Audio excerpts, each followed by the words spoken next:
Dopo la crisi che ha scosso la regione Friuli-Venezia Giulia è tornato per la prima volta a parlare ai nostri microfoni della sanità del Pordenonese il ministro per i rapporti con il Parlamento Luca Ciriani, un tema che nelle ultime settimane aveva innescato un vero e proprio terremoto politico in regione, portando ben 7 assessori su 10 a rimettere le proprie deleghe nelle mani del presidente Massimiliano Fedriga, deleghe che come noto sono poi state tutte riconfermate, consentendo al governo regionale di ricompattarsi. È una crisi che io sicuramente non ho voluto, non ho cercato. C'è uno stato di sofferenza della sanità pordenonese che purtroppo va avanti da molto tempo.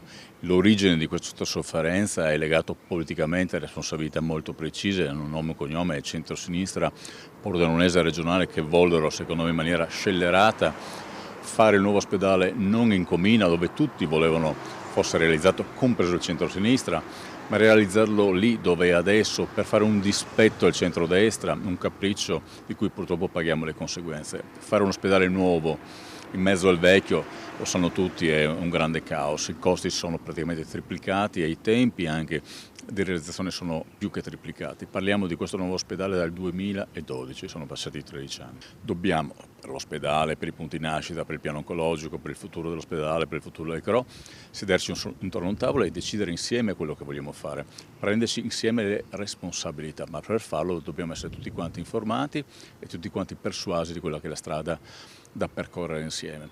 Dopodiché la mia arrabbiatura è legata al fatto che noi non siamo abituati qui a Pordenone in Friuli alle inaugurazioni finte. Se si inaugura un bar uno pensa che il giorno dopo entra a bere il caffè, se si inaugura un negozio uno pensa che il giorno dopo entra a comprare qualcosa.